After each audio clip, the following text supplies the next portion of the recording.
प्रवीण शर्मा जी। राधे राधे। राधे राधे महाराज जी। गुरुदेव, मेरा सवाल है कि क्या मनुष्य अपने जीवन में काम, क्रोध, लोभ, मोह से मुक्त हो सकता है अपने जीवन काल में ही? क्यों नहीं, मुक्त ही है, केवल उसने पकड़ रखा है, काम क्रोध थोड़ी पकड़ रखे है। चेतन अमल सहज सुख राशि, ईश्वर अंश जीव अविनाशी। जो हमारा स्वरूप है वो निर्विकार है, चैतन्य घन। हम अपने स्वरूप को भूल करके पुरुष और स्त्री मानने लगे। अब पुरुष मानने लगे तो स्त्री में आकर्षण हो गया, स्त्री मानने लगे पुरुष में आकर्षण हो गया। कामना की उत्पत्ति हो गई देह भाव से। देह भाव को हमने पकड़ा है, देह ने हमें थोड़ी पकड़ा है। नहीं, चैतन्य घन भगवान का जो अंश है इसमें निर्विकारता है, कहीं भी विकार नहीं है। इसने विकारी को पकड़ रखा है, विकारी है देह। अब देह भाव इतना पुष्ट हो गया है कि मेरा शरीर है, कहते जरूर है लेकिन मैं यही हूं ऐसा भान है। आप देख लीजिए, हृदय में देख लीजिए, कहते जरूर हैं कि शरीर मेरा है लेकिन मैं ही शरीर हूं ऐसा हर समय भान रहता है। नहीं रहता। ईमानदारी से देखो, बुद्धि की चतुराई से नहीं, ईमानदारी से देखो। इसी को बंधन कहा गया है। जड़ चेतन ही ग्रंथि पड़ गई, यद्यपि मृषा छूटति कठिनाई। यद्यपि झूठा है, कभी भी चैतन्य घन आत्मस्वरूप को शरीर बांध ही नहीं सकता। पर उस चैतन्य घन आत्मस्वरूप ने अपना विस्मरण करके शरीर को मैं मान लिया। बंधियो कीर मरकट की लाई। जैसे तोता पकड़ने वाले आते हैं तो जो पंखा में देखा ना, ऐसे हाथ से घुमाया जाता है पोला, उसे पूले में दाना चिपकाहट रख के रखा, वो पोला घुमा तो ऐसे जो तोता है ऐसे हो गया। अब वो और जोर से पकड़ लेता है कि अगर मैं छोड़ा तो मर गया, और अगर छोड़ दे तो उड़ जाए। बंधेव कीर मरकट की लाए। जैसे बंदर सुराही में छुहारा चना देखकर हाथ डाला और बड़े जोर से, अब वो सोचा मुझे किसी ने पकड़ लिया। अगर वो लोभ छोड़ दे दाने छुहारे का तो किसी ने नहीं पकड़ा है, लेकिन वो बंधेव कीर मरकट के नाई। ए भैया, अगर काम क्रोध से मुक्त ना हुआ जाता तो आज तक जितने महात्मा ब्रह्म ऋषि हुए सब कामी, क्रोधी, लोभी, मोही होते ना। लेकिन ऐसे अनंतों महात्मा इस सृष्टि में हो चुके जो काम क्रोध लोभ मोह मद मत्सर से मुक्त हुए, और बिना मुक्त हुए भगवत साक्षात्कार नहीं होता। काम क्रोध मद मान न मोहा, लोभ न क्षोभ राग नहीं द्रोहा, जिनके कपट दंभ नहीं माया, तिनके हृदय बसहु रघुराया।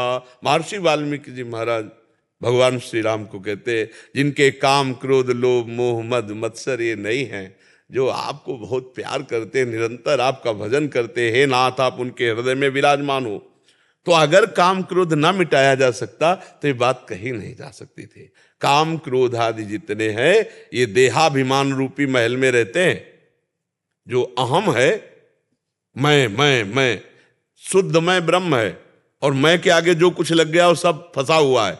मैं विद्वान में, धनवान में, कुलवान में, रूपवान में, जवान, जो भी लग जाए मैं के आगे वो फंसा हुआ है, माया युक्त है। और जो शुद्ध मैं है वो भगवत ब्रह्म स्वरूप है। मैं ब्रह्म है, मैं शुद्ध ब्रह्म है। मैं के आगे जो मैं पुरुष, मैं स्त्री, मैं अमुक, मैं अमुक, वो फंसा हुआ है। बस इसी फंसाव को अगर काट दे तो निर्विकार हो जाए। मुझे कोई भी वस्तु नहीं चाहिए आनंद के लिए, मैं आनंद स्वरूप हूं। चेतन अमल सहज सुख राशि, सहज सुख राशि। किसी क्रिया से, किसी वस्तु से, किसी व्यक्ति से, किसी स्थान से जो सुख मिलता है वो प्राकृतिक है, वो सुख नहीं, सुख की छाया है। समझ पड़ती नहीं, मेरे गिरधर की माया है, वो सुख नहीं है। सुख तो सच्चिदानंद प्रभु में है, और जीव उसी सुख को भोगने के लिए लालायित होकर देह भाव से भाग रहा है। जब तक देह भाव नहीं छूटेगा तब तक काम विजय नहीं हो सकता, क्रोध विजय नहीं हो सकता। देह राग छूटे, गुरु की आराधना, गुरु के द्वारा दिया हुआ जो उपासना, उसी के प्रभाव से जीव जो देहाभिमान किए हुए वो देहाभिमान का नाश होता है। जब देहाभिमान का नाश हो जाता है तब वो काम क्रोध विजयी हो जाता है। जो भगवत प्राप्त महापुरुष है, जैसे भुने हुए चने में कितने भी खाद पानी लगा दो अंकुरण नहीं होता, ऐसे भगवत प्राप्त महात्मा में काम क्रोध लोभ मोह मद मत्सर्य नहीं होते। षड विकार जित अनघ अकामा। इसके लिए खूब नाम जप करो, सत्संग सुनो, शास्त्र स्वाध्याय करो और दूसरों की सेवा करो निस्वार्थ भाव से। और किसी भी माता बहन की तरफ काम भाव से मत देखो। जो माता बहनों की तरफ काम भोग दृष्टि से देखता है पक्का नरकगामी होगा। त्रिविधम नरकस्येदम द्वारम नाशन मात्मनः कामः क्रोधा तथा लोभा तस्मादेत्रयम् त्यजेत। ये तीन काम क्रोध लोभ बिल्कुल नरक के द्वार, सीधे नरक ले जाते। जो माता बहनों को भोग दृष्टि से देखते हैं ना, पक्का उनकी बुद्धि भ्रष्ट हो जाएगी, बहुत बुरा पतन होगा। जो चाहे आपन कल्याणा सुजस सुमति शुभगति शुभ नाना सो पर नारी लीलार गोसाई तजौ चौथ के चंद किनाई। जैसे चौथ का चंद्रमा देखने पर कलंक लग जाता है, ऐसे माता बहनों को भोग दृष्टि से देखने वाला यहां नहीं सही कहीं ना कहीं फंसा दिया जाएगा। माया उसे ऐसी फंसाएगी जहां से निकल नहीं पाएगा। इसलिए ये कामादि दोष रहितम कुरु मानुषम, ये भगवान से होता है। भगवान का आश्रय लो, नाम जप करो, सत्संग सुनो, परोपकार की भावना से दूसरे की सेवा करो, हृदय शीतल होने लगेगा। जब हृदय शीतल होता है तब निर्विकारता आती। जैसे देखो, हमने कई बार कहा कि आप सुंदर सुंदर भोजन बनाओ और स्वयं पाओ, कैसा लगता है? वही भोजन किसी भूखे को पवा दो, फिर देखो कैसा लगता है। हृदय जो शीतल होगा वो परोपकार पर हित सरिस धर्म नहीं भाई, इससे जो लाभ मिलता है। हम जब दूसरों को सुख देने की भावना करने लगते हैं तो हमारा परमार्थ पुष्ट होता है, और जब हम दूसरों से सुख भोगने की लालसा करते हैं तो हमारा परमार्थ नष्ट हो जाता है। इसीलिए हम काम विजयी नहीं हो पा रहे, क्रोध विजयी नहीं हो पा रहे, लोभ विजयी नहीं हो पा रहे, क्योंकि हम नाम जप नहीं कर रहे, हम सत्संग नहीं सुन रहे, हम परोपकार नहीं कर रहे, परहित नहीं कर रहे। इस शरीर से किए हुए पापों का नाश उसी क्षण हो जाता है जब हम निष्काम भाव से किसी असहाय की सेवा करते हैं। कोई असमर्थ है, बीमार है, वृद्ध है, पशु है, पक्षी है, और उसकी हमें सेवा मिल जाए, देखो कितना हृदय शीतल होता है। अपर हम तो पाप दृष्टि रखते हैं, दूसरों के प्रति जो दृष्टि जाती है वो केवल स्वसुख वांछा, तो हम काम विजयी कैसे हो सकते हैं? इसलिए नाम जप करो, काम विजयी हुआ जा सकता है। कठिन है, असंभव नहीं, तो विजयी हुआ जा सकता है। हाँ, गुरुजनों की कृपा और भगवान का भरोसा, सब कुछ हो सकता है। और भगवान से विमुख कुछ भी हो, कोई भी हो, कुछ नहीं कर सकता। पतन नाश ही है। शास्त्राबाहु अर्जुन हजारों भुजाएं प्राप्त करके और दत्तात्रेय जी महाराज से सिद्धियां प्राप्त कर लिया, लेकिन परोपकार की भावना न रही और जमदग्नि जी का अपराध कर दिया तो काट के फेंक दिया भगवान के अवतार परशुराम जी ने, और 21 बार क्षत्रियों का विनाश किया। दुष्ट राजा जो क्षत्रिय रूप में थे 21 बार विनाश किया। तो बच्चा, भगवान का बल, भगवान का भरोसा और दूसरों की सेवा, दूसरों को सुख पहुंचाने की भावना, इससे बहुत जल्दी काम विजयी हुआ जा सकता है। अपने सुख की वासना ही तो काम है, दूसरों को सुख देना ये भगवत भाव है। अगर हम सुख देवे को चाव चित सब सोहित निष्काम, अभी काम शांत होना शुरू हो जाएगा। जब हम सुख लेने की वासना में, देखो कैसे कैसे राक्षस हैं सुख लेने की वासना में, पशु पक्षियों को जला के खाना, माताओं बहनों के साथ ऐसा अभद्र व्यवहार करना, कामना ही तो देखो, एक छोटे से सुख की कामना, ऐसे पकड़ा जंजीर चैन खींचा, वो मुंह भरा गिर गई माई और वो चले गए मोटरसाइकिल, क्या थोड़े पैसे के लिए ये नहीं ध्यान दिया कि वो हमारी माता जैसी परम पवित्र माता है। हम चंद रुपए के लिए उसकी हत्या जैसा, हिंसा जैसा, अब मान लो मुंह के बल गिरे क्या हो जाए, क्या कहाँ देखते हैं? थोड़े से इंद्रिय सुख के लिए कैसे कैसी घटनाएं कर देते हैं लोग। तो क्या है, ये देहाभिमानी पापात्मा जीव अपने आप को भूल करके ऐसे दुख के मार्ग में जा रहा है जिसे कहीं निवृत्ति नहीं होनी। इसलिए बहुत सावधान हो जाओ। सत्संग के द्वारा अभी जवान अवस्था है, पराई माता बहनों की तरफ गंदी दृष्टि मत देखो और गलत काम स्वयं मत करो। मोबाइल रखते हो, हाँ, गलत मोबाइल में देखोगे तो हमारी एक भी बात का फर्क नहीं पड़ेगा आपके ऊपर। मोबाइल में अगर गलत चित्र देखोगे, गलत सीने देखते हो, हाँ तो बच जाओगे, और अगर देखोगे तो नहीं। जो हम देखते हैं, जो हम सुनते हैं, जो हम बोलते हैं, वही हमारा चिंतन होता है। जो चिंतन होता है वही हमारी क्रिया होती है। अगर हम अच्छा सुनेंगे, अच्छा देखेंगे, अच्छा बोलेंगे तो अच्छा चिंतन होगा, अच्छी क्रियाएं होंगी तो हम भगवान की तरफ बढ़ेंगे। बुरा देखेंगे, बुरा सुनेंगे, बुरा बोलेंगे, बुरा चिंतन होगा, बुरी क्रियाएं होंगी, हम नरक की तरफ बढ़ेंगे। सावधान होकर चलो, जीता जा सकता है। हर समय नाम जप करो, पवित्र आहार करो और सत्संग सुनते रहो, बड़े महापुरुषों की बातें सुनते रहो, उससे जरूर हमारा परिवर्तन होता है। सत्संग तो निश्चित हमें विजय दिला देगा। हमारे जीवन के आदर्श पूज्यपाद सिउड़िया बाबा जी महाराज, उन्हीं के वचनों पर हमें उत्साह मिलता रहा, परमार्थ वे चले। तो किसी महापुरुष को अपना आदर्श बनाकर उनके वचनों के अनुसार हम चले तो भगवत प्राप्ति सहज हो जाएगी। ये सब विकार भगवान की कृपा से शांत हो जाएंगे। देखो भजन का कितना बच्चा फल है। सदन जी का नाम सुना होगा तुम, अगर सत्संग सुनते हो तो। सदन जी महाराज कसाई कुल में प्रकट हुए थे, बहुत बड़े महाभागवत थे। एक बार इनके मन में आया कि मैं जगन्नाथ जी के दर्शन करने जाऊं। काम विजय की बात तुम्हें बता रहे हैं। तो जगन्नाथ जी के दर्शन के लिए पद यात्रा में चले तो संध्या काल में एक घर में भिक्षा मांगने के लिए गए। वो चंचल मन वाली स्त्री थी। अब ये ब्रह्मचर्य, तेज, भगवान का भजन करने वाले, तो एक सौंदर्य होता है भगवान के भक्तों में आंतरिक जो उभरता है। जैसे हमारे भगवान सुंदरता के समुद्र है ना, सागर है। जब उनका भजन किया जाता है, उनसे चित्त जोड़ा जाता है तो स्वामी के गुण सेवक में आने लगते हैं। तो एक विशेष आकर्षण था। अब वो लुभायमान हो गई तो कहा कि आप यहीं बैठ के पा लीजिए। अब सरल चित्त संत, सरल चित्त, उनमें तो कोई कपट छल था नहीं, वो बैठ के पा लिए। तो उनका शाम हो रही है, आप यहीं शयन कर लीजिए। तो स्वीकार कर लिया। अब जब शयन कर लिया घर में, और जब उसका पति शयन कर गया तब वो उनके पास आई और अपनी इच्छा प्रकट की। तो उनका, तुम बहुत नीच प्रवृत्ति की हो, तुम्हारे पति विराजमान है और तुम ऐसी चेष्टा। तो उसने उसका गलत अर्थ लिया कि मतलब ये डर रहे हैं अगर पति, तो उसने अपने पति की हत्या कर दी। कुआ मदांधो मदना तुरो, सबसे अंधों में अंधा बड़ा कौन है? बोले जिसे काम व्याप्त हो जाए। अब वो काम से व्याकुल नजदीक आई और बोले अब चिंता मत करो, मैं उनको मार आई। अरे बोली दुष्टा, ये हमने कब कहा? हमने ये कहा था जब तेरा पति विराजमान है तो तू ऐसी मतलब चेष्टा क्यों करती? तो उसने कहा आप ज्यादा उपदेश हमें मत करो, आप हाँ बोलते हो या हल्ला मचाऊं, क्योंकि बल है, यही बल है। तो उनका मृत्यु स्वीकार है। देखो काम विजय।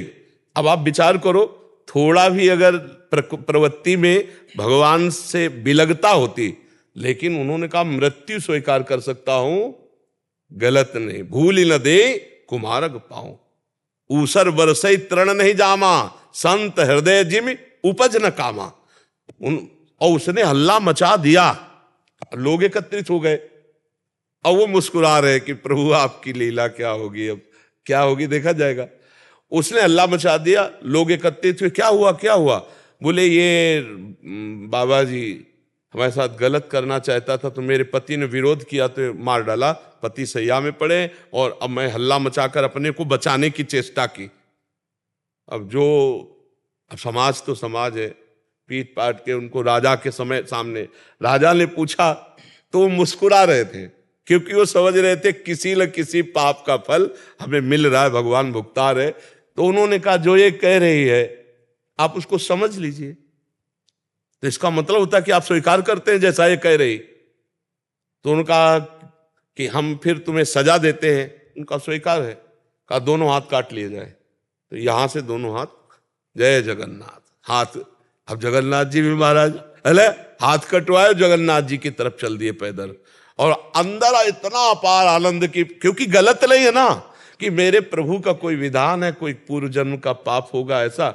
और जब जगन्नाथ जी के पास गए ना, और जो ही प्रणाम मुद्रा में सोई नवीन हाथ जग गए उनके, नवीन हाथ उनके जग गए। तो अब आप विचार करो, हाथ कटवाना, बेइज्जती करवाना स्वीकार था, लेकिन गलत आचरण नहीं किया, है ना काम विजयी। अगर भगवान के भजन में ऐसी ताकत ना होती तो फिर इतने जो चरित्र हैं, जो महात्मा जन है, तो अगर हम सर झुकाकर बात करें, उनके चरणों में वंदना करें, तो जगदम्बा ही सब स्वरूपों में हमें सामर्थ्य देंगी, हमारी बुद्धि पवित्र। अगर हम अम्बा को गलत भाव से देखेंगे तो नष्ट तो हो ही जाएंगे।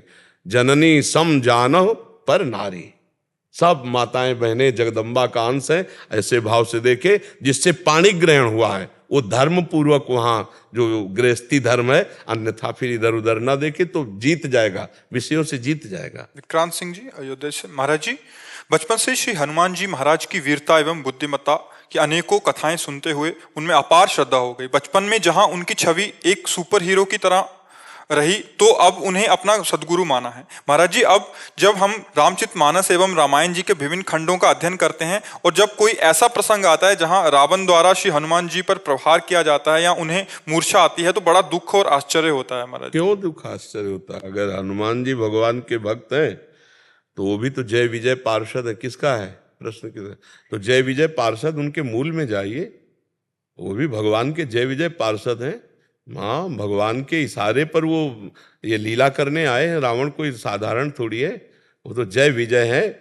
भगवान का पराक्रम प्रकाशित करने के लिए भगवान की ही भुजाएं हैं वो रावण कुंभकर्ण, भगवान के ही तो पार्षद हैं। वो भगवान के पार्षद है, जैसे हनुमान जी भगवान के पार्षद है, ऐसे वो जय विजय भगवान के पार्षद है। भगवान और भगवान के पार्षद में किंचित मात्र अंतर नहीं है। वो साधारण नहीं है, वो लीला कर रहा है, क्योंकि भगवान से युद्ध करने के लिए त्रिभुवन में केवल भगवान है, दूसरा कोई है नहीं। तो भगवान ने अपने ही जोड़ के पार्षदों को तैयार किया। वो ऐसे पार्षद हैं, वहां ये नहीं कि अरे प्रभु हम आपको कैसे, अगर वो आदेश कर दें कि मार मेरे घुसा, तो उसी समय मार देंगे वो, और ऐसा ही हो रहा है। भगवान ने कहा तुम्हें वैर करना है हमसे, बिल्कुल ऐसे शत्रुवत, तो उनका मरते दम तक कभी प्यार नहीं दिखाऊंगा। तो अंतिम समय रावण क्या बोल रहा है जानते हो? कहां राम रन हतो पचारी। जब अंतिम हो रहा है तो क्या शब्द निकला था? हा राम कह के नहीं, कहां राम, बोल वो भी रहा है राम, कहां राम रन हतो पचारी, क्योंकि भगवान का वचन उनका जीवन है। वो ऐसे पार्षद नहीं, भगवान के हुक्म पर वो भगवान को भी। और देख लो, उनकी बात छोड़ो, भीष्म पितामह जी महाभागवत है, महाभागवत श्री कृष्ण को प्राणों से भी अधिक प्यार करने वाले। और जब युद्ध पक्ष में अर्जुन इधर और भगवान के विपक्ष में भीष्म जी, तो बाण भगवान के भी मारते हैं कि नहीं मारते? ये हैं पक्के पार्षद। जो निजी पार्षद होता है तो ये निजी पार्षद है। तो हनुमान जी को कोई जीव गिरा सकता है? कोई जीव गिरा सकता? साक्षात रुद्र हैं। भीम जी ने जब हनुमान जी से कहा कि पूछ हटा लो, तो उनका मैं बूढ़ा बानर, तुम ही हटा दो। जब पुष्प लेने जाते हैं तो उनका मान जाओ मेरी बात, नहीं तो अगर हमने पूछ में हाथ लगाया तो तुम्हें पूछ से उठा के फेंक देंगे, बूढ़े हो हाथ पैर तो वह टूट जाएंगे। तो उनका इतनी गुस्सा नहीं की जाती है, उठा दो, पड़े हैं तो पड़े हैं। एक हाथ से उठाया, दोनों हाथ लगाए, पूरी ताकत लगा दी। हनुमान जी महाराज की तरफ देखने लगे, कहने लगे आप कोई विशिष्ट देवता या मेरे बड़े भ्राता पवन पुत्र हनुमान हो सकते, दूसरा नहीं, क्योंकि पूरी ताकत लगा दी और पूछले उठा पा रहे। तब उन्होंने मुस्कुरा के कहा आगे जो है सिद्धों का गढ़ है, तुमसे कोई अपराध बन सकता है, इसलिए मैं रोकने। तब वहां उन्होंने कहा कि मुझे आपका रूप देखना है, वो जो लंका में, उनका तुम नहीं देख पाओगे। प्रभु अपना जान करके हमारी प्रार्थना में वो रूप देखना चाहता हूं जो लंका दाह के समय आपने अट्टहास कर गरजा कप बड़ लाग आकाश। तो हनुमान जी देखते देखा सा विकराल के भीम जी थर थर कांप रहे थे। भीम जी जो पवन पुत्र वो भी है, तो जीव कोई हनुमान जी को घूंसा मार सकता है? किसी जीव के मारने से हनुमान जी मूर्छित हो सकते हैं? नहीं नहीं, वो भगवान के पार्षद है, जय विजय, जो भगवान से लीला करने के लिए वैर पक्ष लेकर के आए। जैसे हमें स्वांग करना हो, हम तुम मिल करके कि तुम्हें वैर का, तो अब स्वांग में तुम कभी ये थोड़ी दिखाओगे कि भाई पूज्य हैं, बड़े हैं। नहीं, तुम स्वांग में तो वही दिखाओगे जो हमारा आपका तय हुआ है कि तुम्हारा डायरेक्टर ने बोला है तुम्हें वैर दिखाना है। हम दोनों बैठ के एक ही जगह नाश्ता करेंगे, लेकिन जब मंच में पहुंचेंगे तब तुम पूरा कट्टर वैर का तो वही कर रहे हैं। मंच में तैयारी वैकुंठ में हुई थी और यहां आकर के स्वांग हुआ भगवान राम और रावण। ये निज पार्षद हैं भगवान के, जय विजय, और भगवान तो सच्चिदानंद है ही। तो हनुमान जी महाराज और रावण में जो युद्ध की लीला दिखाई गई, तो अगर मूल में देखोगे तो शोक नहीं होगा। भला राम जी से युद्ध करने के लिए कोई साधारण सामने आएगा? असाधारण योद्धा, असाधारण योद्धा है। कुंभकर्ण, रावण, ये सब भगवत स्वरूप है, ये जय विजय है। लीला के लिए नाट्य मंच जगत है, जगन नाटक वैभवा, और वो स्वांग कर रहे हैं। अब आप समझ रहे हो ना? हाँ, हनुमान जी को कोई परास्त कर दे ऐसा जीव ही नहीं सृष्टि में। वो तो शिव स्वरूप है, तो उसी कोटि का स्वांग करने वाला कोई ऐसा कर सकता है, तो जय विजय भगवान के पार्षद है। इसलिए वहां शोक नहीं कर रहा है। अगर आरती रामायण की होती है ना, तो रावण की भी होती उसी में, नहीं होती? रामायण की आरती हो रही है तो उसमें है ना रावण। रामचरित है तो रावण चरित्र भी है कि नहीं है? राम है तो रावण का भी है ना। तो दोनों की हो रही ना आरती, एक ही की हो रही, क्योंकि नाट्य मंच पर उसी का वैभव है। जगन नाटक वैभवा, वही खेल रहा है, दूसरा कोई नहीं है। जड़ चेतन जग जीव जत सकल राम में जान, वही खेल रहा है। तो इसमें शोक नहीं होना चाहिए, क्योंकि मेरे प्रभु का वो भी तो पार्षद है। आप जानते हैं ना वो पार्षद है? हाँ, तो बस जैसे हनुमान जी पार्षद है, जैसे वो जय विजय पार्षद है। भगवान के निज जन है, पर वैर का ऐसा दूसरा कोई नहीं कर सकता, कोई नहीं कर सकता। जिस समय खरदूषण का वध हुआ और सूचना पहुंची, समझ गए आ गए प्रभु, आ गए प्रभु। खरदूषण मोशम बलवंता, मार सके को बिनु भगवंता, आ गए प्रभु। अब बिल्कुल कट्टर रोल कर रहा है, और उस जो राम जी की बड़ाई करता तो समझ जाते कि ये हमारे पक्ष में नहीं रहेगा, बैर पक्ष का निर्वाह नहीं कर पाएगा, वही भिजवा देते। चल खिचड़ी नहीं बनना, सीधे वहीं चल, तू उनका पक्ष ले चलकर, मैं वैर पक्ष में। जिसने राम जी की बड़ाई की उसके विरोध, क्योंकि वैर पक्ष का स्वांग करना कहीं भी इतना, जहां मंदोदरी कहे 20 बार कैलाश को उठाया, उन भुजाओं पर विश्वास नहीं, एक मनुष्य की तरह तू राम राम जाक होता वैर पक्ष, पूरे जीवन भर वैर पक्ष निर्वाह किया। जब धनुष यज्ञ में गया था ना, तो अजगौ को भगवान शिव का धनुष है, प्रणाम किया और राम जी की तरफ देखा। अजगौ को उठाने की चेष्टा नहीं की रावण ने, प्रणाम करके, और राम जी की तरफ देखा, वो मानो नेत्रों से निमंत्रण दे रहा है कि मैं तुम्हें यहां अजगौ उठाने नहीं आया हूं, निमंत्रण देने आया हूं। महाराज, हमारा आपका जो स्वांग तय है उसकी याद रखना, और इन्हीं को निमित्त बना करके हमारा आपका स्वांग पूरा होगा। तो जानकी जी का अपहरण करके ले जाता है, लेकिन जब अपहरण करता है तब आप उस समय के प्रसंग में देखना, सीता चरण बंदी सुख माना। सिया जी के चरणों में प्रणाम करके बहुत आनंदित होकर के फिर सीता जी को उठा के ले, वैर का पक्ष पूरा निर्वाह कर रहा है। वो भगवत पार्षद है, धन्य है। किसी भी तरह से भगवान से चित्त वृत्ति का जुड़े रहना धन्य हो। हम लोग तो ना वैर से ना प्रेम से, किसी तरह प्रभु का चिंतन नहीं, बस विषयों के चिंतन में, संसार के चिंतन। वो काम भाव से, क्रोध भाव से, लोभ भाव से, मोह भाव से, किसी भी भाव से वृत्तियां सच्चिदानंद में जुड़ जाएं तो उसे सच्चिदानंद की प्राप्ति होती है। तो भाव आपका बहुत सुंदर है, वहां दुख की कोई गुंजाइश नहीं है। लीला का परिचय पात्रों का अगर हो जाए तो आनंद आने लगे। जैसे कोई नाटक चल रहा है और परिचय में तो ज्यादा आनंद नहीं आएगा, और एक ही से परिचय हो तो थोड़ा आनंद आने लगेगा, पर पूरा आनंद तब आएगा जब पूरे पात्र से परिचय हो। तो पूरी राम लीला के जितने पात्र हैं वो पहले से चयन किए हुए सब दिव्य हैं, कोई साधारण नहीं है, सब दिव्य हैं। तो एक दूसरे की लीला में, जैसे सुग्रीव जी का स्वामित्व तो हनुमान जी स्वीकार करते हैं ना, सुग्रीव जी जैसा आदेश करते हैं वैसा हनुमान जी कर रहे नहीं। क्या हनुमान जी हैं और क्या सुग्रीव जी हैं? अब विचार करके देखो, सुग्रीव जी कहीं किसी पसंगे में नहीं आते, हनुमान जी की किसी भी उसमें नहीं आते। बल, विक्रम, बुद्धिमत्ता, भगवान की भक्ति, ईश्वर किसी में नहीं आते, पर आदेश करते हैं सुग्रीव जी और हनुमान जी उसका पालन करते हैं। ये हमें देखना है कि लीला पात्र जितने भगवान के हैं वो सब लीला कर रहे हैं और सब भगवत स्वरूप हैं। विक्रम बल में जब हम नाप करते हैं तो जैसे भगवान अमोघ शक्ति संपन्न है, वैसे अमोघ शक्ति संपन्न हनुमान जी महाराज हैं। उनको कोई मूर्छा दे दे, जय गिर चरण दे हनुमंता, चले सुगा पाताल तुरंता। जानकी जी से वाल्मीकि रामायण में हनुमान जी महाराज कहते हैं ना, माता प्रभु ने आज्ञा नहीं करी, नहीं आपको पीठ में अभी बिठालता और इसके 10 मुंह थप्पड़ से तोड़ करके इसको बंदी बना के इसको रानियों सहित भगवान के चरणों में डाल देता। अभी पूरी लंका को अकेले विध्वंस करके इसके 10 मुंह थप्पड़ से तोड़ के रावण के और आपको पीठ में बैठाल के ले जाए, लेकिन प्रभु ने आदेश नहीं किया। इसलिए मात्र संदेश आपका पहुंचाएंगे और स्वयं प्रभु आएंगे और उनकी जय जयकार होगी और वो आपको ले जाएंगे। तो हनुमान जी महाराज तो अद्वितीय है, हनुमान जी अद्वितीय है, क्योंकि शिव ही तो है ना, और शिव और भगवान श्री राम यह भेद है, एक ही है।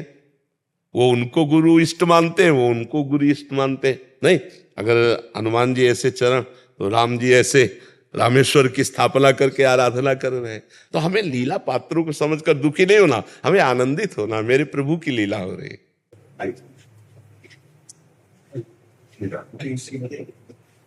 दंडवत महाराज प्रसादी नस्ते बहुत दिन अरे जमाना होएगा।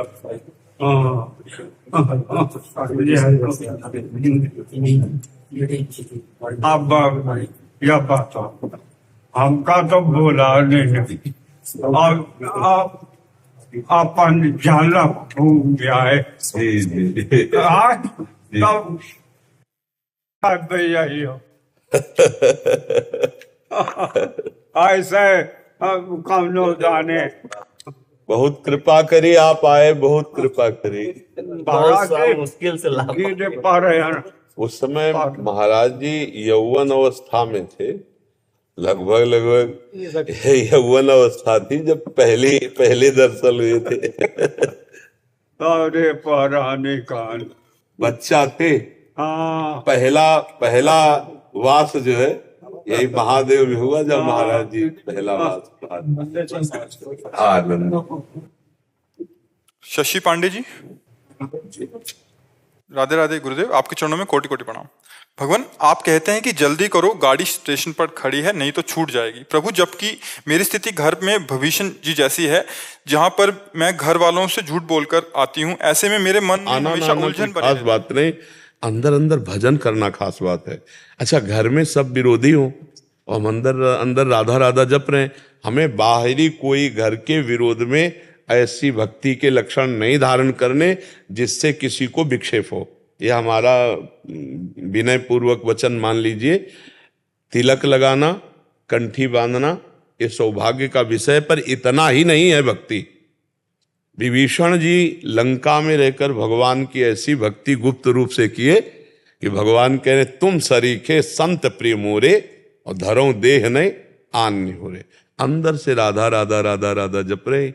हाँ, जब कभी परिवार का पति या कोई राजी हो जाए, आओ वृंदावन दर्शन कर आओ। अब छुप के आप वृंदावन आई, कोई घटना घट जाए, पति आए साथ, हाँ बस तो ठीक है, बस फिर ठीक है। कह रहे कभी कभी ऐसा होता है झूठ बोल के आना पड़ता है, वो बात ठीक है, लेकिन अकेले आने के लिए हम कभी भी सलाह नहीं देंगे।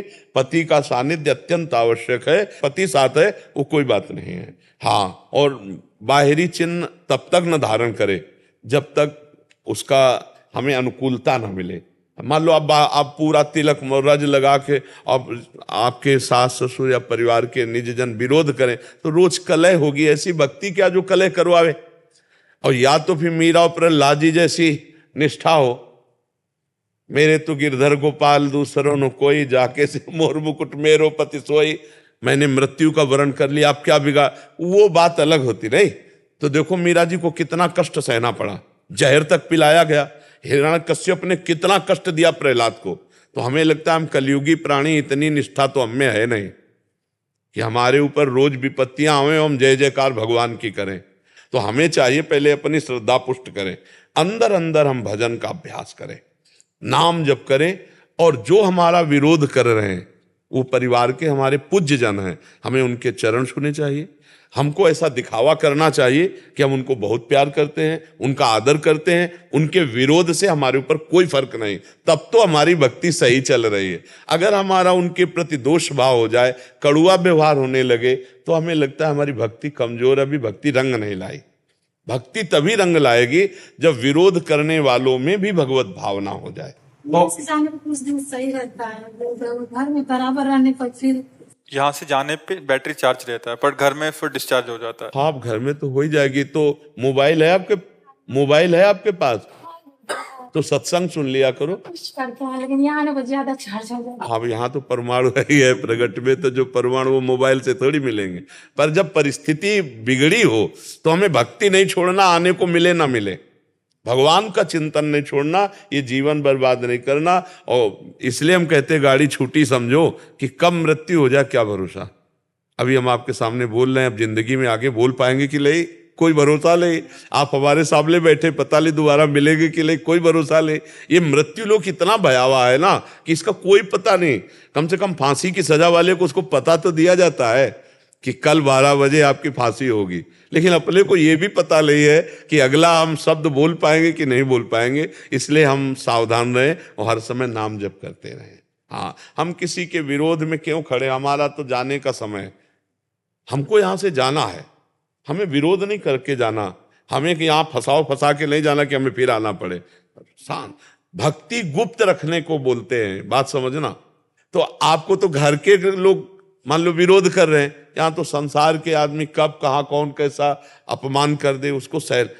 तो अगर सहत सहत बाढ़े भगत ग्रेतन गुरु हितगार, अगर सहते रहोगे तो हृदय में भगवान का ज्ञान प्रकाश हो जाएगा, भगवान प्रकाशित हो जाएंगे और आनंद की धारा बह पाएगी। अभी आप उस आनंद को कल्पना भी नहीं कर सकते जो भगवान के भजन से। हम आपको सत्य कहते हैं, अगर भजन का आनंद ना मिलता तो हम चीख चीख के कहते, पर हम तुमको कैसे बताए, वो कोई रसगुल्ला तो है नहीं कि हम निकाल के तुम्हें दे दे कि देखो ये आनंद है, खा लो।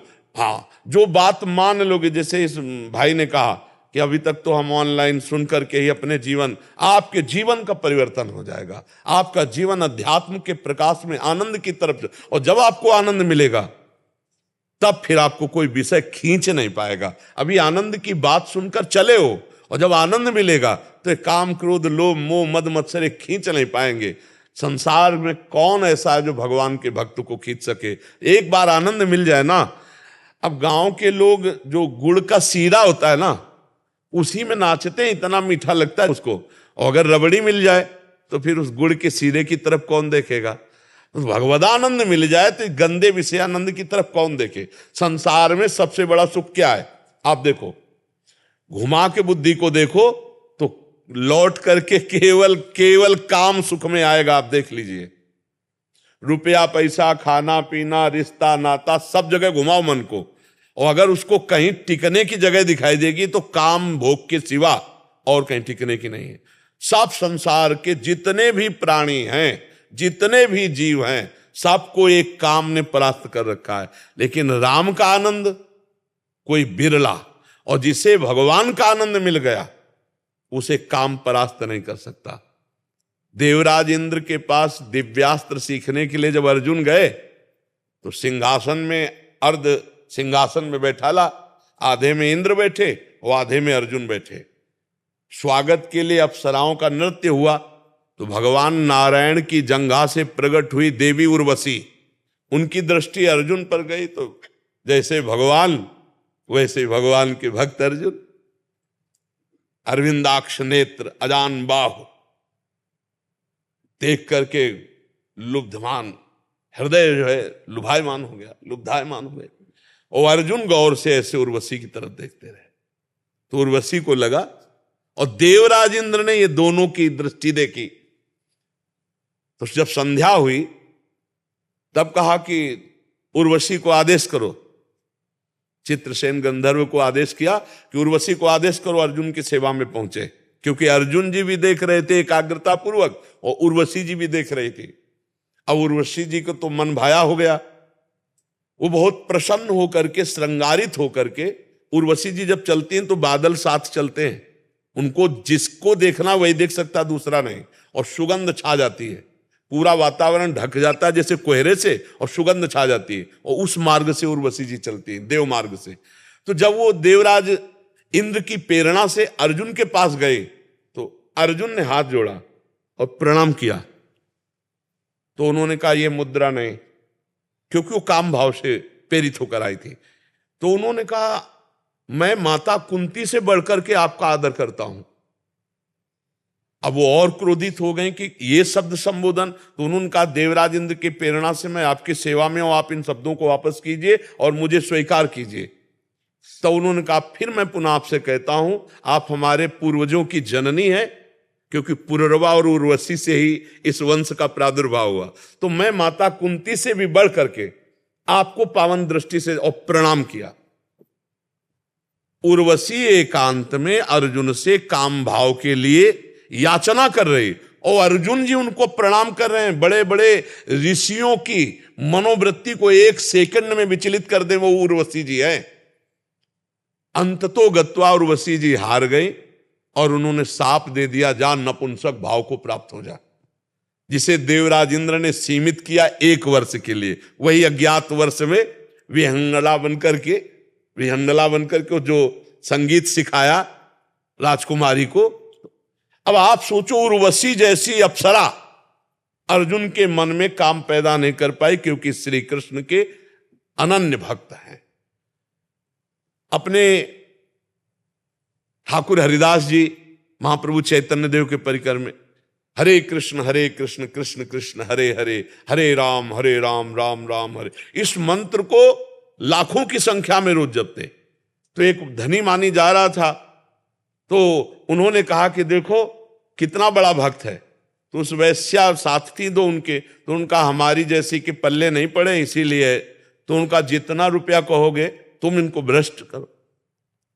अब वो सज करके आई तो हरिदास जी भगवान नाम जप में मगन, उनकी दृष्टि गई तो दृष्टि से भगवान के भक्त पता चल गया। हरे कृष्ण बैठो, और शाम तक बैठे रहे, उनका कीर्तन नहीं बंद हुआ। दूसरे दिन तीसरे दिन आखिरकार चिल्ला के रो पड़ी कि मैं कितनी नीच हूं, क्योंकि 3 दिन नाम कीर्तन और भक्त संग। तो कहा कितनी मैं नीच हूं कि आप जैसे महाभागवत के प्रति में गंदी भावना रखी, प्रभु मेरा उद्धार कैसे होगा। बोले जपो हरे कृष्ण, इसी से तुम्हारा, उसको भगत बना दिया। वो आई थी उनकी भक्ति नष्ट करने और स्वयं भगत बनकर उसी कुटिया में भजन करने लगी। हरिदास जी वहां से चले गए। भगवान का जब आनंद मिलेगा तो ये संसार के भोग तुम्हें परास्त नहीं कर पाएंगे, और जब तक आनंद नहीं मिलता तब तक हमें थोड़ा नियम पूर्वक चलना होगा, अपनी इंद्रियों को गलत मार्ग से हटाना होगा, तभी सुख मिलेगा। भक्ति में अपार सुख है, पर वो अंदर अंदर की बात, अंदर अंदर चलाओ, खूब नाम जप करो, गंदे आचरणों से बचो, जो जहां हो वहीं आपका मंगल शुरू हो जाएगा। और जब तक नाम जप नहीं करोगे, भगवान की भक्ति नहीं करोगे, तो हमारा शब्द याद कर लो, चिंता शोक भय विषाद, इससे आप मुक्त नहीं हो सकते। चिंता शोक भय विषाद आपके अंदर छाया रहेगा, सब लोग देख लो। और जब भजन करोगे तो बड़े से बड़ा भयावह संकट आने पर भी आपको एक भरोसा रहेगा कि भगवान है, और वो पार कर देंगे, पक्का पार कर देंगे। हम अपने जीवन को देखा है, उसी के बल से कह रहे हैं, भगवान बहुत कृपालु है। तो इसलिए भगवान का आश्रय, उनका नाम जप, यही जीवन का परम मंगल। हर विषय से जीतने का बल भगवान की भक्ति, भगवान के नाम में है। रोहन सुरेलिया जी, डॉक्टर निशा गुरुदेव, आपके चरणों में कोटि कोटि प्रणाम। गुरुदेव, आपकी कृपा से मैं और मेरी धर्मपत्नी अपना दिन आपके एकांतिक वार्तालाप से आरंभ करते हैं, कीर्तन से अपने दिन में आनंदित रहते हैं एवं सत्संग के एक एक स्वर्णिम शब्द को अपने जीवन में उतारने का प्रयास करते हैं। आपकी कृपा से गुरुदेव, मैं एक भ्रष्ट जीव, मांस खाना, परिस्त्री गमन, दो दर्शन से आध्यात्मिक जीव बन पाया हूं, और अब हम भगवत प्राप्ति के मार्ग पर निरंतर चलने का पूरा प्रयास कर रहे हैं। महाराज जी, अभी इस मार्ग पर हम बहुत नए और छोटे हैं, फिर भी आपकी कृपा और वचनों से जो समझ आया है वो ये है कि हम भगवान का अंश है और भगवत प्राप्ति ही हमारा उद्देश्य है। इसका सबसे सरल और सीधा उपाय है इस कलयुग में नाम जप और गुरु के चरणा अमृत जूठन खाने और सेवा से ही हो सकता है। जैसे आपने बताया कि या तो गुरु भगवान कृपा से मिला देते हैं, जिसमें भगवान ही साधक को गुरु से मिलाते हैं अथवा गुरु स्वयं बुला लेते हैं। मुझे लगता है कि हमें भी आपने ही बुलाया। कृपा करके बताइए कि आपके चरणामृत पाने, जूठन पाने और सेवा करने का अवसर कैसे प्राप्त होगा ताकि हमारा भगवत मार्ग हाँ, इसमें चरणामृत और चरण रज ये सब समाई हुई आज्ञा के पालन में। जैसे कोई रोज चरणामृत पिए, रोज जूठन खाए और हमारे शरीर की भी सेवा करे, पर हमारी बात ना माने, हमारी आज्ञा ना माने, तो विशेष लाभ नहीं होगा। कल्याण तो होगा, कल्याण तो होगा, क्योंकि सानिध्य में है, उच्छिष्ट पा रहा है, चरणामृत पा रहा है, तो अधोगति को तो प्राप्त नहीं होगा, पर अध्यात्म की ऊंचाई पर नहीं चढ़ पाएगा। अध्यात्म की ऊंचाई पर एक दूर देश में रहता है, बिल्कुल चरणामृत नहीं मिला है, बिल्कुल चरण रज नहीं मिली, बिल्कुल चरण सेवा नहीं मिली, पर वो आज्ञा पर चल रहा है, तो वो उससे ज्यादा आध्यात्मिक ऊंचाई पर पहुंच जाएगा। हमें लगता है आज्ञा समन सुसाहिब सेवा, आज्ञा का पालन करना अपने साहब की इससे बड़ी और कोई सेवा नहीं हो सकती। तो हमारी सबके लिए यही प्रार्थना रहती है कि यदि हम प्रभु का नाम जप करें और प्रभु के आश्रित होकर के गंदे आचरण छोड़ दें, तो हमारा इसी जन्म में मंगल हो जाएगा। देखो, एक होता है साधन करना और एक होता है कृपा से साधना में प्रवेश पाना। एक अहम से साधना होती है और एक कृपा से होती है। कृपा वाली जो साधना होती है वो पारसमणि और लोहे के स्पर्श का चमत्कार करती है। इतनी जल्दी परिवर्तन जो होता है वो कृपा से होता है। जैसे लोहा कभी सोना नहीं बन सकता, लेकिन पारसमणि छू जाए तो सेकंड में सोना बन जाए।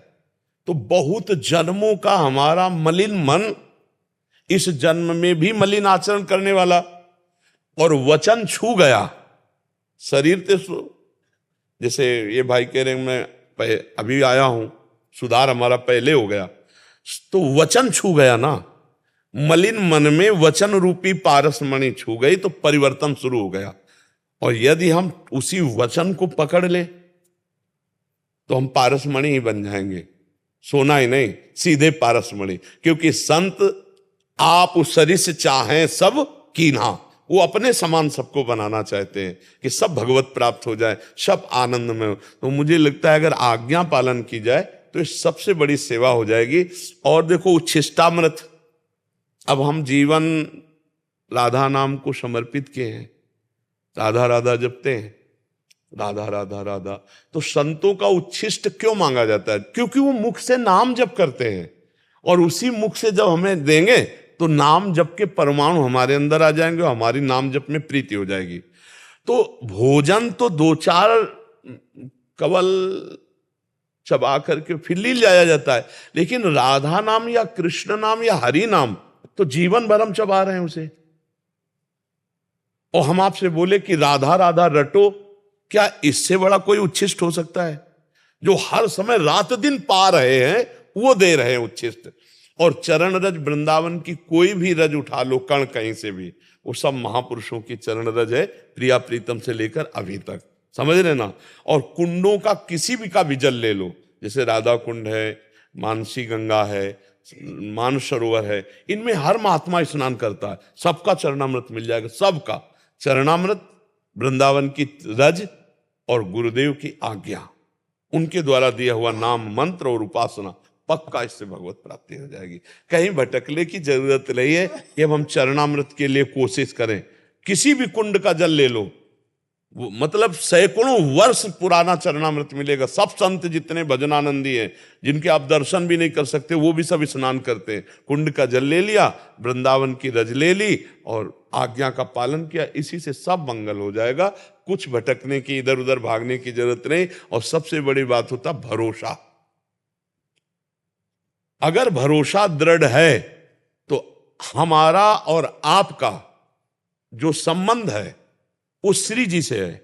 हमारे और आपके बीच के भरोसे में श्री जी हैं, वो मंगल करते हैं। आप समझना, आपका भजन कमजोर है, हमारा आपका मिलन भी नहीं हो पा रहा है, लेकिन आपने मान लिया है, अपना मान लिया है, तो इस अपनेपन के बीच में श्री जी हैं। क्योंकि हम प्रभु के हैं ना, इसीलिए आपने अपना माना। वो प्रभु आपका कल्याण करेंगे, वो आपको जानते हैं, वो हर समय आपको देख रहे हैं, वो आपको संभालेंगे, वो आपका मंगल करेंगे। आप बस नाम जप कीजिए विश्वास पूर्वक। जी। Udit Chandra ji, advocate. High court. Radha Vallabh Shri Harivansh Maharaj ji, आपको ऑनलाइन देखकर ही मुझको बहुत ताकत मिलती है और आज तक आपके साक्षात दर्शन नहीं हो पाए थे। महाराज जी, मेरा प्रश्न है कि आपके वीडियो देखने और अच्छी अच्छी बातें सुनने बहुत अच्छे लगता है, लेकिन जब जीवन में कष्ट आता है और या रोजमर्रा की जिंदगी में वो ज्ञान फॉलो नहीं कर पाते और छोटे छोटे लाभ के लिए सारी कही हुई बातें भूल जाते हैं। अतः आपसे प्रार्थना है कि मार्गदर्शन करें कि इसमें दृढ़ निश्चय उन बातों को धारण करने के लिए दृढ़ कैसे। निश्चय नाम बल से होता है। श्री हरिवंश नाम बल लहो, अपने मन भाई सब कहो, रहो शरण हरिवंश की। जैसे हमें जानकारी है कि हमको ये करना चाहिए और ये नहीं करना चाहिए, पर हम सुख की लालसा से इतना परास्त हो जाते हैं कि जो नहीं करना चाहिए वो कर बैठते हैं और जो करना चाहिए वो नहीं कर पाते हैं। तो इसकी पूर्ति के लिए हमें बल चाहिए, अध्यात्म बल। और अध्यात्म बल मिलता है नाम जप से। जितना अधिक नाम जप करेंगे उतना ही आपके अंदर ये बल आएगा कि जो नहीं करना है वो नहीं करना है और जो करना है वो करना है। ये नाम जप से आएगा। अगर भगवान का नाम जप नहीं किया गया तो ऐसे आपको विद्वान बहुत मिलेंगे जो शास्त्रों का ज्ञान है पर उसके अनुसार नहीं चलते। जहां हमें विजय प्राप्त करना चाहिए काम पर, लोभ पर, अहंकार पर, मोह पर, वह इसलिए मिलेंगे। क्यों? क्योंकि भजन बल नहीं है, केवल बुद्धि में शास्त्र का ज्ञान है। तो इसीलिए भजन बल को धारण करना चाहिए। हमें लगता है कि अधिक से अधिक यदि हम नाम जप करें, पवित्र भोजन पावें और सत्संग सुनते रहें तो हमारा निश्चित दीर्घ काल तक, लंबे समय तक ये अभ्यास करें तो हमारा एक समय ऐसा आएगा कि हम परम पवित्र विचार वाले हो जाएंगे और हम छोटे छोटे सुखों के प्रलोभन में जो हम अपने मार्ग से गिर जाते हैं वो हम गिरेंगे नहीं। समझ पा रहे हैं आप? महाराज जी, साधना कैसे कंटिन्यू? जैसे 4 दिन तक करे साधना, फिर 5-6 दिन लगता है, फिर छूट जाती है, फिर नहीं। अब देखो, इसकी लगन तो लगानी पड़ेगी। बिना लगन के हम किसी लक्ष्य पर नहीं पहुंचते हैं। 4 दिन अगर हम साधन करेंगे तो व्यर्थ तो नहीं जाएगा, पर 5वें दिन जो अभ्यास हमारा गलत हो गया वो हमको गिरा देगा। ये 4 दिन का साधन का फल तो मिलेगा पर आप विजयी नहीं होंगे। विजयी होने के लिए सातु दीर्घकाल निरंतर सत्कार सेवितो दृढ़ भूमि, यदि लंबे समय तक आदर पूर्वक नियम को चलाया जाए। देखो, नियम में बहुत बड़ी ताकत होती है। नियम अगर नहीं धारण करोगे तो फिर बात नहीं बनेगी। 24 घंटे में हम अपने शरीर के लिए, इंद्रिय भोगों के लिए, संसार के लिए पूरा समय दे रहे हैं। अगर हम 24 मिनट का नियम बना ले नाम जप का और हम ये विचार करें कि ये मेरे जीवन को सुख प्रदान करने वाला है, तो हमारा 24 मिनट का 24 घंटे का नियम बन जाएगा कि हर कार्य करते हुए हम नाम जप कर रहे हैं। पहले 24 मिनट का तो आप बनाइए। आप कमा रहे हैं, रुपया कमाते हैं, पढ़ाई लिखाई करके नौकरी करते हैं, जो भी करते हैं वो जीने के लिए करते हैं ना। आप हमें बताओ, रुपया किस लिए? जीने के लिए ना। उससे भोग पदार्थ मिलते हैं ना, उनको भोगने के लिए। तो बस इतना ही चक्र है क्या? फिर मनुष्य जीवन का लाभ क्या रहा? जीवन है सत्य सच्चिदानंद में डूबने के लिए। ये जीने के साधन है। रुपया पैसा कमाकर, भोग सामग्री एकत्रित करके परिवार का पोषण, शरीर का पोषण, लेकिन हम जी रहे हैं प्रभु के लिए। अगर हमारा जीवन प्रभु के लिए नहीं है तो फिर मृत देह है। जिन हरि भगत हृदय नहीं आनी, जीवित सब समान ते प्राणी। वो मुर्दे के समान जीवन। आप देखो कितना खोखला जीवन है। वह भोग, नाना प्रकार की वासनाओं की पूर्ति, नशा, रुपया कमाना, ये जीवन, फिर नरक जाना, ये कोई जीवन है? अगर आप महत्व बुद्धि रखें तो नियम नहीं टूटेगा। नियम एक जिद्दी स्वभाव। अब 4 दिन किया, छोड़ दिया तो फिर परमार्थ का अनुभव तो नहीं होगा, वो व्यर्थ नहीं जाएगा। अगर 4 बार नाम जप किया है तो उसका भी फल मिलेगा। जब असत कर्म व्यर्थ नहीं जाते तो अविनाशी सच्चिदानंद भगवान का सत्कर्म भजन कैसे व्यर्थ चला जाएगा? तो हम 24 मिनट तो नियम ले लें, हम 1 घंटा का तो नियम ले लें, 23 घंटे अपने लिए तो 1 घंटे भगवान के लिए देंगे तो वो हमारा सब कुछ संभाल देंगे। धीरे धीरे हमारी बुद्धि शुद्ध हो जाए और हमारे अंदर से दोष खत्म हो जाए। देखो कितना आनंद मिलेगा, खुद आनंद। त्यागात् शांतिरंतरम। जब हम गंदे भोगों का त्याग करते हैं, गंदे विचार का त्याग करते हैं तो हृदय में परमानंद शांति का खुद अनुभव होता है। आप समझ रहे हैं ना? नियम निष्ठा, भोजन सुधार लो तो नियम निष्ठा सुधरेगी। भोजन आजकल बहुत गलत है। ये जो होटलों का भोजन है बहुत अपवित्र भोजन है। अब कोई ऐसे बिरला हो कि स्नान आदि करके पवित्रता पूर्वक, नहीं तो बड़ा अपवित्र आहार, तो ये सब बुद्धि भ्रष्ट करने वाली, फिर नियम नहीं बनेगा। फिर तो भोगों का नियम बनेगा, भजन का तो नियम नहीं बनेगा।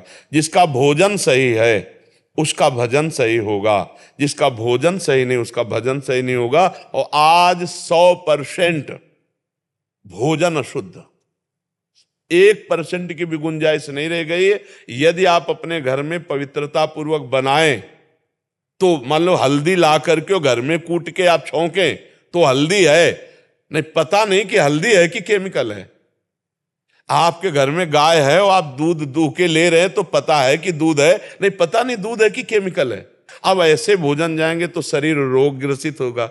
इसीलिए पहले कहा गया है कि भोजन आहार शुद्धि तो सत्व शुद्धि अर्थात अंतःकरण शुद्धि। तो बड़ी अपवित्रता बन रही। आजकल लोग इतने घर में आलसी बन गए कि होटलों का भोजन अच्छा लगता है, घर का अच्छा नहीं लगता है। तो होटलों का भोजन जब अच्छा लगेगा तो भोग विलासिता अच्छी लगेगी, भजन नहीं लगेगा। लिख लो, भजन अच्छा नहीं लगेगा।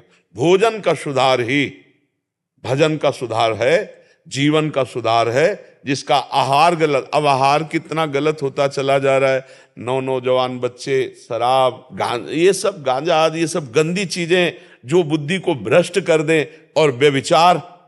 देखो भोजन का प्रभाव देखो, ये जो चला है ना समाज में हमारे, ये बहुत हानिकारक है। एक बच्चा दूसरी बच्ची से मित्रता व्यवहार करके शरीर शोषण, फिर वो दूसरे से, फिर तीसरे, पहले से ब्रेकअप, दूसरे से। तो ये व्यभिचार प्रवृत्ति को अगर शासन में नहीं लिया जाए, अपने दिमाग से अपने शासन में न लिया जाए, तो ये भ्रष्ट करके शरीर छोड़ने के योग्य कर देगी। आपको ऐसी परिस्थिति में फंसा देगी कि आपको जो नकारात्मक सोच वाला मन है वो यही आज्ञा करेगा कि हम अपने शरीर को छोड़ दें। इसलिए बहुत सावधान रहा जाए, भोजन शुद्ध किया जाए, तभी हमारा परमार्थ पुष्ट होगा। ठीक है। राधा राधा राधा राधा राधा राधा राधा राधा राधा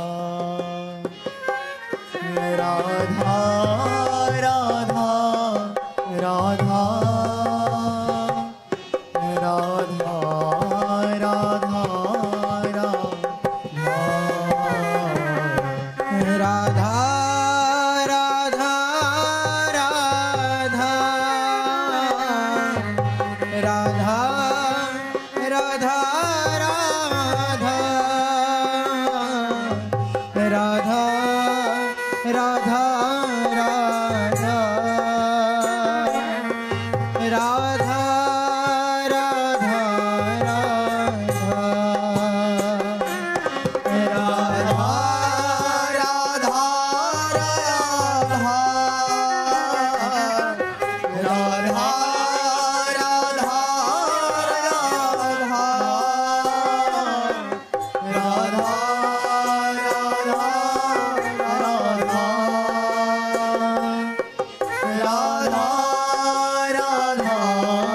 राधा